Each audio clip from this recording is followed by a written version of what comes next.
अब इसमें हम अपने खजूर डाल देंगे। इसमें खजूर डाली जाती है। हरी इलायची की पाउडर। हम नबी की सुन्नत की ग़िज़ा बना रहे हैं, इसलिए हम अल्लाह और उसके रसूल की बातें करेंगे। अल्लाह पाक रास्ता पहले बना देते।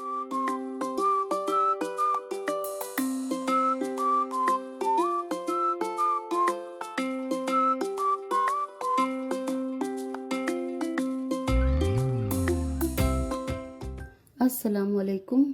आज मैं आपके साथ तलबीना की खीर बनाने की रेसिपी शेयर करूंगी।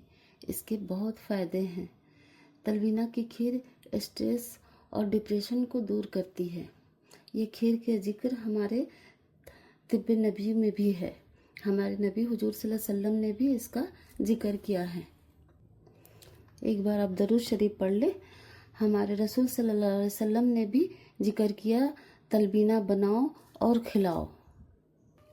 तलबीना की खीर के लिए ये मैंने ली है 1 लीटर दूध, फुल फैट दूध है, और ये जौ है। इसे मैंने पूरे ओवरनाइट सोक किया है और ये फूल गया है अच्छे से।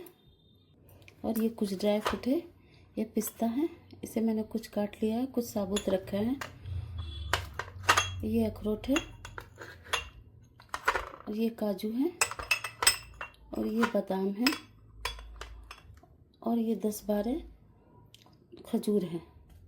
इसे भी मैंने इसके बीज निकाल लिए हैं, काट के रख लिया है। और ये मैंने शहद लिया है। यहाँ पे जो ड्राई फ्रूट है ये आप अपने क्वांटिटी के हिसाब से बढ़ा और घटा सकते हैं। सबसे पहले हमने हेवी बॉटम वाला पैन लिया है।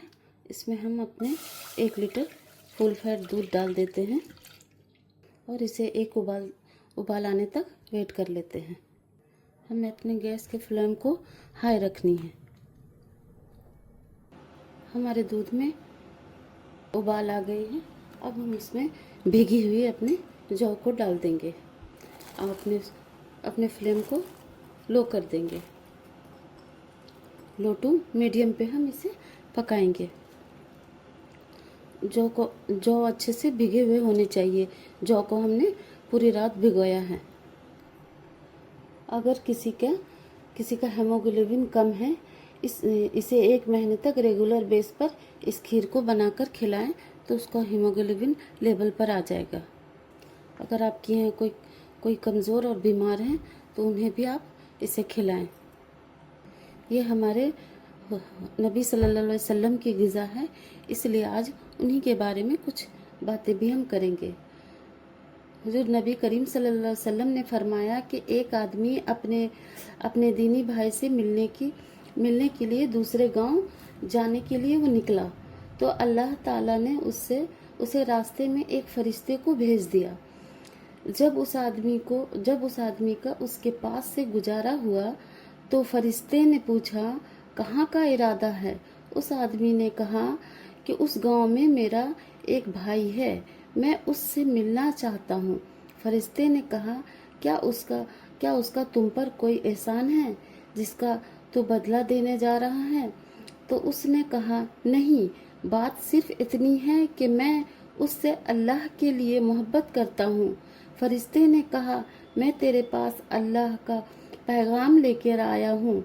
अल्लाह भी तुझसे वैसा ही मोहब्बत फरमाता है जैसा तू उस देहाती आदमी से मोहब्बत करता है। हम इसे इतना पकाएंगे जौ को कि दूध भी थोड़ा सूख जाए और जौ भी हमारा अच्छे से गल जाए। हमें इस तरह से चलाते रहना है ताकि ये नीचे ना लग जाए। ये जो खीर है ये सैडनेस को भी दूर करती है। अगर कोई उदास है तो उसे ये खीर बना के खिलाएं, इंशाल्लाह उसकी सैडनेस दूर हो जाएगी, उसकी उदासी ख़त्म हो जाएगी। आपके घर में अगर कोई ग्रोइंग बच्चे हैं तो आपके उसके ग्रोथ हो जाएगी उस बच्चे की। इसे ये खीर खिलाएं, उस बच्चे में ग्रोथ आएगी। ये हमारा 30 से 35 मिनट हो गया। हमने 30 से 35 मिनट इसे पकाया है। अब इसमें हम अपने खजूर डाल देंगे। इसमें खजूर डाली जाती है। खजूर और शहद से इसका मिठास लाया जाता है। इसमें चीनी नहीं डलती है। अगर आपको फिर भी थोड़ी मिठास ज़्यादा चाहिए तो आप थोड़ी सी शक्कर डाल सकते हैं इसमें। लेकिन इस खीर में खजूर और शहद से ही इसकी मिठास आ जाती है, और इसमें खजूर और शहद ही डलता है। अब इस टाइम पे हम अपने ड्राई फ्रूट्स भी डाल देते हैं ताकि ये भी कुछ नरम हो जाए। इन सबको हम अच्छे से मिक्स कर लेंगे। इसे हम रिड्यूस होने तक पकाएंगे। अब इसमें हम शहद भी डाल देंगे। अब इस टाइम पे हम किशमिश डाल देंगे। पहले किशमिश डालने से कभी कभी दूध फट भी जाता है, इसलिए हम किशमिश बाद में डालेंगे। और ये छोटी इलायची की पाउडर डालेंगे, हरी इलायची की पाउडर। हम नबी की सुन्नत की ग़िज़ा बना रहे हैं, इसलिए हम अल्लाह और उसके रसूल की बातें करेंगे।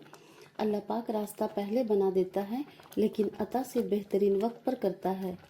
जिनका भरोसा अल्लाह पर है उनकी मंजिल कामयाबी है। अगर ज़िंदगी में कुछ पाना है तो तरीका बदलो, इरादा नहीं। वो अल्लाह ही तो है जो दिल की खामोशी को भी अच्छे से समझ लेता है। अल्लाह ने 7 समंदर पैदा किया है, लेकिन मोहब्बत तो वो एक आंसू से करता है।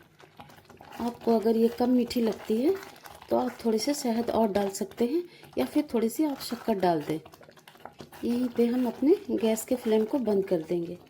और ये देखिए हमारे तलबीने की खीर तैयार है।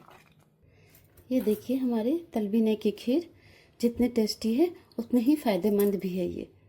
ये बहुत ही हेल्दी खीर है। ये आपके घर पे कोई ऐसा पेशेंट है जो बहुत कमज़ोर और चल फिर नहीं पा रहे हैं, तो उन्हें रेगुलर बेसिस पर ये खीर बनाकर खिलाएं। उन्हें इतनी ताकत मिलेगी कि वो चलने फिरने के लायक हो जाएंगे। आप इसे ज़रूर बनाएं और इसे एक बार ट्राई करें। ये यकीनन सबको पसंद आएगी। इसे फ्रीज़ में ठंडा कर कर खाएं, बहुत टेस्टी लगेगा आपको। इसे बनाइए और खिलाइए। अल्लाह हाफिज़।